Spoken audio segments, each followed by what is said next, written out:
140K. Made over a million. 30K MRR ever. $30 million. You've probably seen those videos. I built this app in 30 days and now it makes $10,000 a month.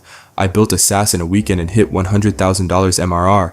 AI changed my life, and after watching enough of them, you start thinking, maybe I should build my own app. Maybe I should start my own SaaS. Trust me, that's exactly what I thought. Over the last month, I've been building my own SaaS products with AI. I've spent countless hours prompting, debugging, burning tokens, fixing bugs, redesigning features, breaking things, and rebuilding them again. And before you spend money on another course, before you buy into the dream that AI can build a successful business for you, there's something you need to hear. Because after actually trying to build a real product, I've discovered a reality that almost nobody talks about.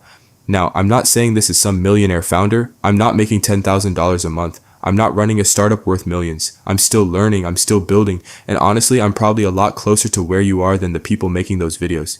But after spending weeks building with AI, I realized something that completely changed the way I think about startups and vibe coding. The crazy part, the biggest challenge wasn't the code, it wasn't the AI. And if someone had told me this before I started, I would have saved myself weeks of frustration. So in this video, I'm going to show you what actually happens when a complete beginner tries to build a real SaaS with AI. I had the idea, I had Claude open, and I had zero business being this confident. 6 hours later, I had a working landing page, a super-based database, a Stripe checkout, and I genuinely thought I was going to be rich. 3 days after that, the app broke, not one thing, everything, and I had absolutely no idea where to start.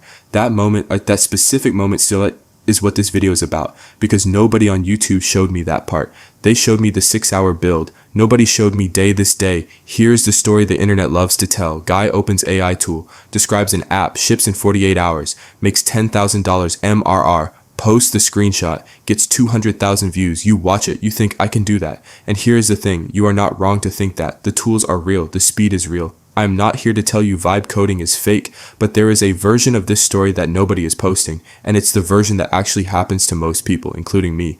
Let me walk you through what actually happens. 3 days in, I wanted to add one new feature, a simple filter on the dashboard. I typed the prompt. Claude updated the component. The filter worked.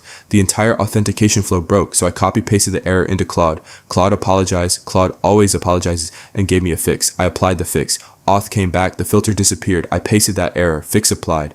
Auth broke again. I sat there for 4 hours in that loop. Not because AI is bad, because I had built an app I did not understand. I was a tourist in my own code base, and when something went wrong, I had no map. Here is what nobody tells you about this moment.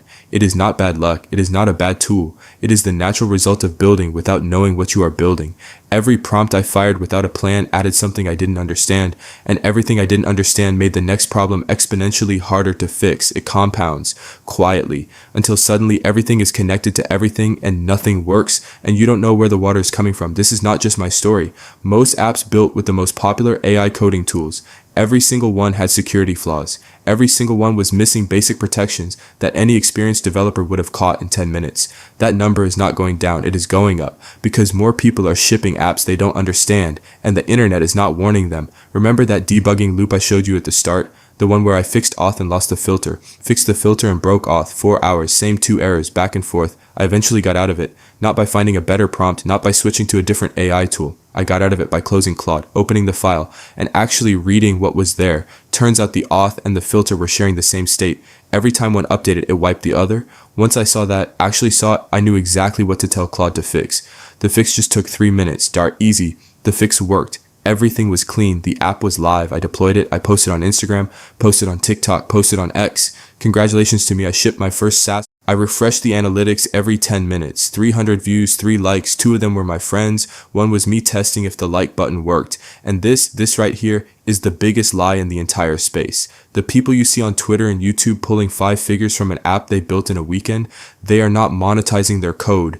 They are monetizing their audience. When you have 100,000 followers, you can build something mediocre and still win, because distribution is the actual product. The app is just a thing that gives people a reason to pay, but nobody tells the beginner that. They show you the build. They do not show you the 3 years of content creation that made the launch possible. AI solved the product problem. It did absolutely nothing to solve the traffic problem, and the traffic problem is the real problem. I learned this the hard way. My app was live. Nobody came. Not because the app was bad, because nobody knew it existed. So what do you do with this information? Do you stop building? No. Do you stop using AI? Absolutely not. AI is the greatest building tool we have ever had, but there is a difference between using a tool and being controlled by it. The builders who are actually winning right now are not the ones who prompt the fastest.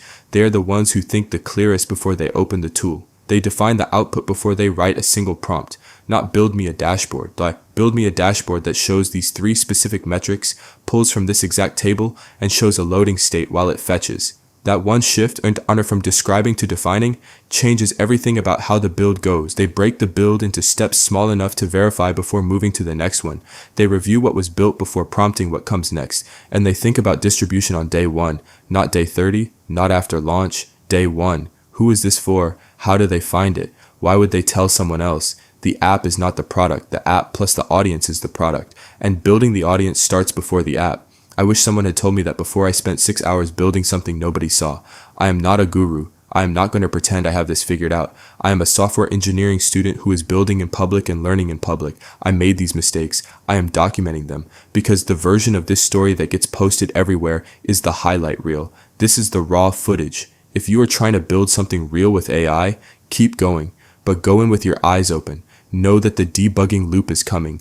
Know that distribution is harder than the build. Know that the guys winning already had the audience. I posted that app to 300 people and got 3 likes, but I'm still here, still building, still figuring it out. If you're that kind of person too, and if you want to watch me make every single one of these mistakes in real time and actually learn from them, I just opened a community where I build out loud. Every session, every breakdown, every win. The link is in the description.